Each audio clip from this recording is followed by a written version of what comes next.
आप इस सदन में कहिए कि जाति जनगणना करेंगे और कब तक करेंगे, और क्या ओबीसी महिलाओं को आप शामिल करोगे कि नहीं करोगे? समाजवादी पार्टी सारी टिकटें मुस्लिम महिलाओं को दे दे, हमें कहाँ आपत्ति है?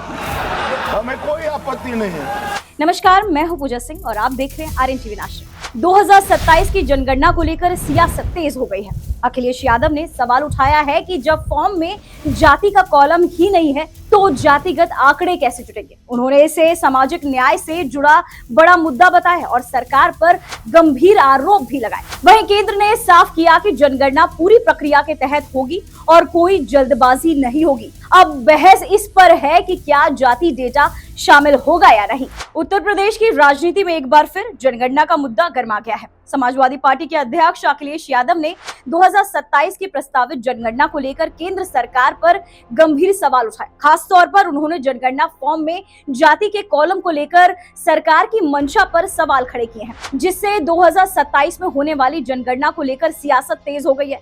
सपा प्रमुख अखिलेश यादव ने आरोप लगाया कि जनगणना की अधिसूचना में जाति का कॉलम ही शामिल नहीं है, जिससे जातिगत जनगणना पर सवाल खड़े हो रहे हैं। इतना ही नहीं, इस पूरे मुद्दे पर सदन में अखिलेश यादव ने जो कहा है उसको आप भी सुनिए जरा। अखिलेश जी बोल दे, जल्दीबाजी क्यों है आपको जल्दीबाजी क्यों है? महिला विधेयक के पक्ष में हम, आप जनगणना क्यों नहीं कराना चाहते?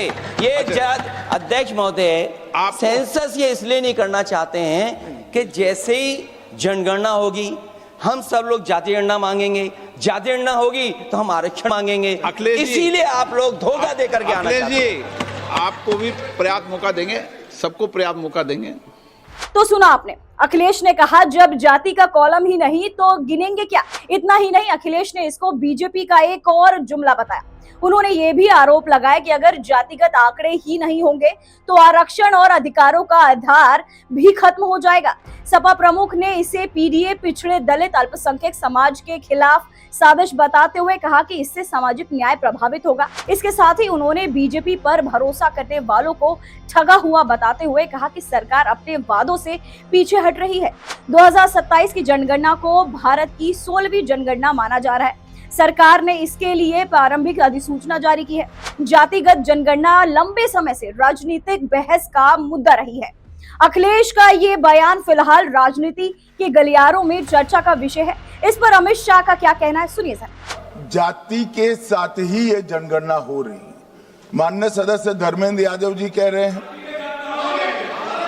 हैं कि कॉलम नहीं है। उनको मालूम पड़ना चाहिए कि अभी घरों की गिनती हो रही है और घरों की कोई जाति नहीं होती है।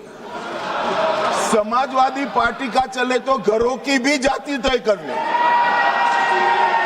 मान्यवर, जब व्यक्तियों की जनगणना होगी, नागरिकों की जनगणना होगी, तब उसमें जाति का कॉलम रखा है। ये मेरा विभाग है। मैं सदन को आश्वस्त करना चाहता हूं कि ये जनगणना जाति जनगणना के साथ ही होने वाली है।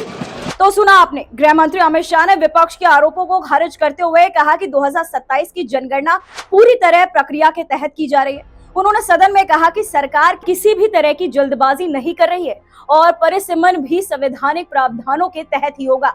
अब देखना होगा कि सरकार इस मुद्दे पर क्या जवाब देती और क्या 2027 की जनगणना में जातिगत आंकड़े शामिल किए जाएंगे या नहीं। फिलहाल इस मुद्दे ने देश की राजनीति को एक बार फिर गरमा दिया है।